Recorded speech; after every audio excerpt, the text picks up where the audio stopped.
Halo, berjumpa lagi dengan Media Eduka. Dalam video kali ini, kita akan membahas soal dan pembahasan P3K pada bidang kompetensi teknis. Contoh soal nomor 1. Dalam rangka menilai tingkat keberhasilan pembelajaran, maka perlu dilakukan penilaian dalam bentuk tes. Di dalam penilaian, dikenal dengan istilah tes formatif dan tes sumatif. Perbedaannya adalah A. Cakupan materi dan bentuk soal. B. Bentuk soal dan waktu pelaksanaan. C. Cakupan materi dan waktu pelaksanaan. D. Bentuk soal dan kondisi peserta didik. E. Soal esai dan soal pilihan ganda. Pembahasan. Tes formatif adalah penilaian ulangan harian, sedangkan tes sumatif adalah penilaian akhir semester. Sehingga yang membedakan adalah cakupan materi dan waktu pelaksanaannya. Jadi, jawaban yang tepat adalah C. Cakupan materi dan waktu pelaksanaan. Contoh soal nomor 2. Dengan melihat hasil pretest, seorang guru dapat mengetahui bahwa 3 dari 8 soal yang diberikan mampu dijawab hampir seluruh siswa dengan benar. Jika Anda sebagai guru, manfaat apa yang dapat dipetik dari informasi tadi? A. Mengajarkan seluruh materi sesuai dengan kurikulum agar penugasan siswa lebih baik. B. 3 dari 8 soal tersebut tidak akan ditanyakan lagi pada saat melakukan post-test. C. Materi yang telah dikuasai siswa tidak perlu diajarkan lagi pada proses kegiatan belajar mengajar. D. Melaksanakan pembelajaran remedial untuk materi yang belum dikuasai siswa berdasarkan hasil pretest. E. Perlu memperbanyak soal latihan. Pembahasan. Pretest adalah kemampuan awal, maka materi yang telah dikuasai tidak perlu diajarkan lagi pada proses kegiatan belajar mengajar.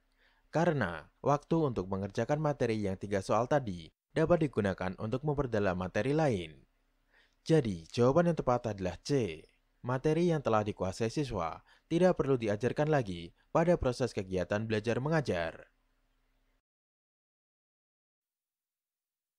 Contoh soal nomor 3.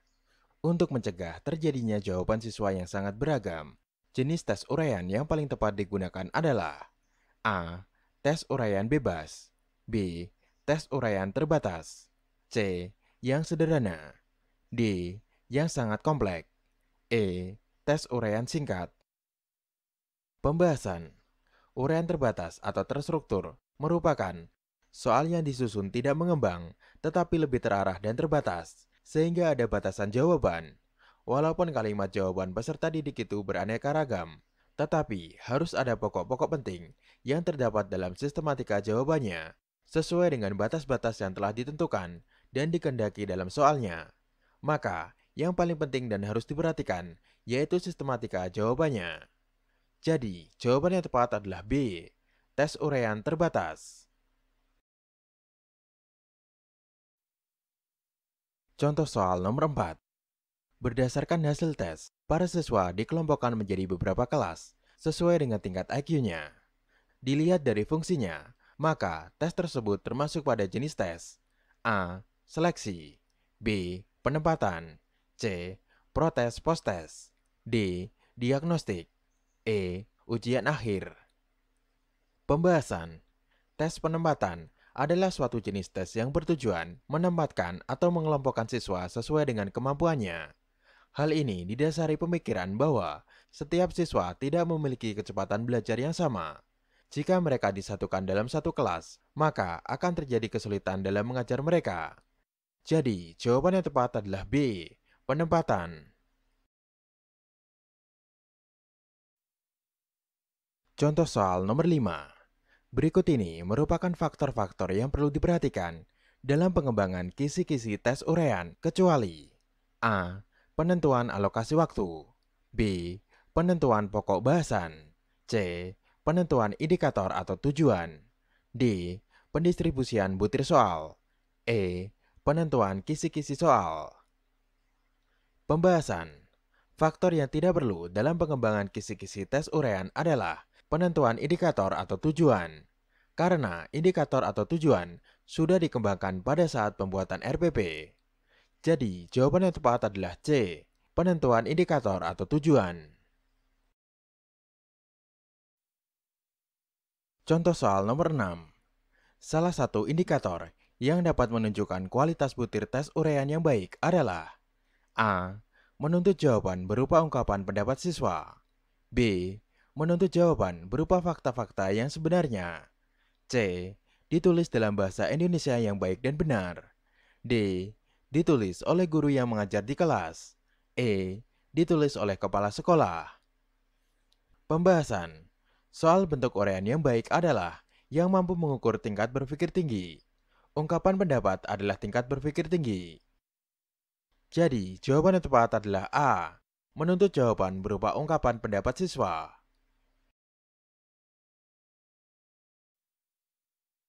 Contoh soal nomor 7.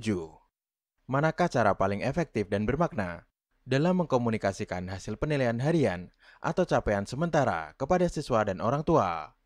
A. Menggunakan angka-angka dan peringkat sementara siswa dalam kelas. B. Menggunakan angka-angka tanpa disertai peringkat. C. Dalam bentuk kategori. A. Sangat baik. B. Baik. C. Kurang. D. Kurang sekali. D. Dalam bentuk angka, KKM yang dicapai pada mata pelajaran dan kelulusannya. E. Dalam bentuk deskripsi tentang KKM yang sudah dicapai dan belum dicapai. Pembahasan. Karena dalam penilaian harian, maka cara yang paling efektif adalah dengan mendeskripsikan tentang KKM mana yang sudah dicapai dan belum dicapai, sehingga memudahkan siswa didik dalam proses pembelajaran. Jadi, jawaban yang tepat adalah E. Dalam bentuk deskripsi tentang KKM yang sudah dicapai dan belum dicapai. Contoh soal nomor 8. Media yang tepat untuk mengajarkan kebutuhan ekonomi yang melonjak tinggi adalah A. Potongan artikel. B. Video di kanal YouTube. C. Tayangan berita di televisi. D. Daftar harga barang pokok terbaru. E. Buku paket. Pembahasan. Tujuan pembelajaran kebutuhan ekonomi. Yang pertama, penyebab melonjaknya. 2. Gambar situasi. 3. Akibat terjadinya. Yang dapat mengcover ketiga tujuan tersebut adalah tayangan berita di televisi, karena menggunakan audio dan visual. Jadi, jawaban yang tepat adalah C. Tayangan berita di televisi. Contoh soal nomor 9. Contoh penerapan teori behaviorisme yang dilakukan oleh guru saat ini dalam media digital dalam praktek pembelajaran adalah A. Internet dan PowerPoint. B. Internet dan media Zoom. C. PowerPoint dan Microsoft Word. D. Google dan YouTube. E. PowerPoint dan multimedia. Pembahasan. Pada zaman modern ini, aplikasi teori behavioristik berkembang pada pembelajaran dengan PowerPoint dan multimedia. Pembelajaran dengan PowerPoint cenderung terjadi satu arah. Materi yang disampaikan dalam bentuk PowerPoint disusun secara rinci dan bagian-bagian kecil. Sementara itu, pada pembelajaran dengan multimedia, peserta didik diharapkan memiliki pemahaman yang sama dengan pengembang. Materi disusun dengan perencanaan yang rinci dan ketat dengan urutan yang jelas. Latihan yang diberikan pun cenderung memiliki satu jawaban benar. Jadi, jawaban yang tepat adalah E. PowerPoint dan multimedia. Contoh soal nomor 10. Guru mempelajari latar belakang masalah, seluk-beluk dan permasalahan peserta didiknya. Ketika kemudian guru memberikan informasi atau pengetahuan yang memadai peserta didiknya, maka hal ini merupakan tahapan kreativitas dalam A. Iluminasi. B. Verifikasi. C. Inkubasi. D. Persiapan meletakkan dasar. E. Produksi. Pembahasan. Persiapan meletakkan dasar adalah mempelajari latar belakang masalah, seluk-beluk dan problematikanya. Pada tahapan ini diperlukan minat dan antusiasme untuk memperoleh pengetahuan dan informasi sebagai persiapan untuk kreativitas. Guru perlu memberikan informasi atau pengetahuan yang memadai kepada peserta didik sebagai dasar pengembangan kreativitasnya. Jadi, jawaban yang tepat adalah D. Persiapan meletakkan dasar. Contoh soal nomor 11. Belajar merupakan usaha pemberian makna oleh peserta didik kepada pengalamannya melalui asimilasi dan akomodasi yang menuju pada pembentukan struktur kognitifnya, memungkinkan mengarah kepada tujuan tersebut, merupakan teori belajar.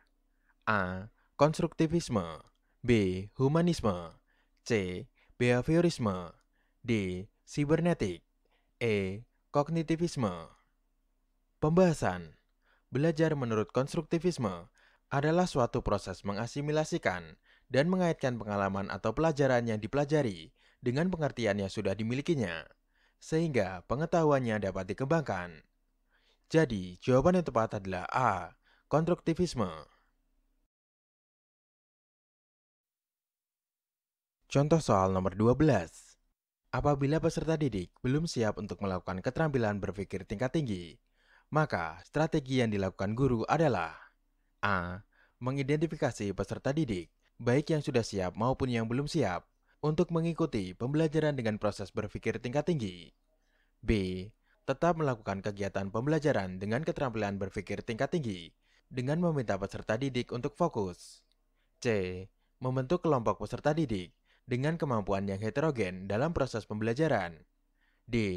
Mengubah perencanaan pembelajaran yang disesuaikan dengan kemampuan dan keterampilan peserta didik yang heterogen. E. Membangun terlebih dahulu jembatan penghubung antara proses berpikir tingkat rendah menuju berpikir tingkat tinggi. Pembahasan. Apabila peserta didik belum siap untuk melakukan keterampilan berpikir tingkat tinggi, maka perlu dibangun terlebih dahulu jembatan penghubung antar proses berpikir tingkat rendah menuju berpikir tingkat tinggi. Caranya adalah dengan membangun skema dari pengetahuan awal yang telah diperoleh sebelumnya dengan pengetahuan baru yang akan diajarkan. Jadi, jawaban yang tepat adalah E. Membangun terlebih dahulu jembatan penghubung antara proses berpikir tingkat rendah menuju berpikir tingkat tinggi. Contoh soal nomor 13. Peserta didik diminta untuk membuat dugaan pada populasi hewan langka yang semakin sedikit. Hal ini termasuk kegiatan untuk mengembangkan kecerdasan. A. Visual spasial. B. Verbal linguistik. C. Naturalis. D. Logis matematis. E. Kinestetis. Pembahasan. Pintar berhitung dan matematika adalah ciri khas dan jenis kecerdasan logika matematika anak. Namun, tidak hanya pandai berhitung, anak dengan kecerdasan logika matematika umumnya tidak hanya senang berpikir mengenai konsep abstrak berupa angka, tetapi juga mengenai pola atau hubungan tertentu. Kecerdasan logika matematika juga membantu anak untuk memiliki kemampuan memecahkan masalah yang kompleks dengan baik. Jadi, jawaban yang tepat adalah D. Logis matematis. Contoh soal nomor 14. Apabila dalam proses belajar, peserta didik melakukan sesuatu sampai dengan mendapatkan respon yang tepat dan sesuai dengan apa yang diinginkan, serta menghilangkannya apabila dirasakan tidak sesuai. Hal ini merupakan prinsip belajar dari A. Konseptualisasi. B. Conditioning. C. Trial and error. D. Stimulus respon. E. Shaping. Pembahasan. Metode coba-coba merujuk kepada upaya atau metode untuk mencapai sebuah tujuan melalui berbagai macam cara. Upaya ini dilakukan beberapa kali hingga akhirnya mendapatkan cara yang paling sesuai. Kesalahan atau kekeliruan dicatat untuk dievaluasi dan sebagai bahan pembelajaran. Jadi, jawaban yang tepat adalah C. Trial and error.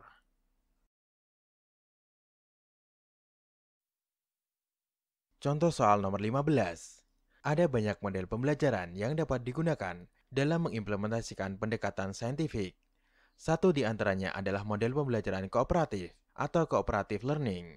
Pembelajaran kooperatif adalah A. Strategi pembelajaran yang mengintegrasikan metode, bahan ajar, dan media pembelajaran secara sistematis. B.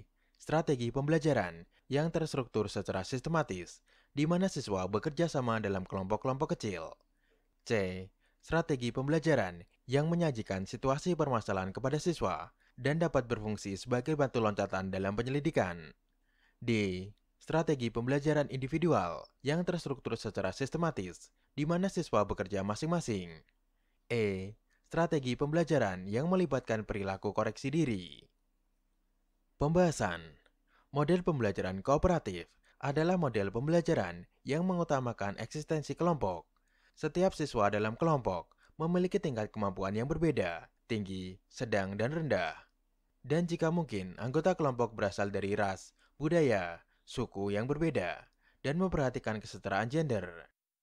Jadi, jawaban yang tepat adalah B.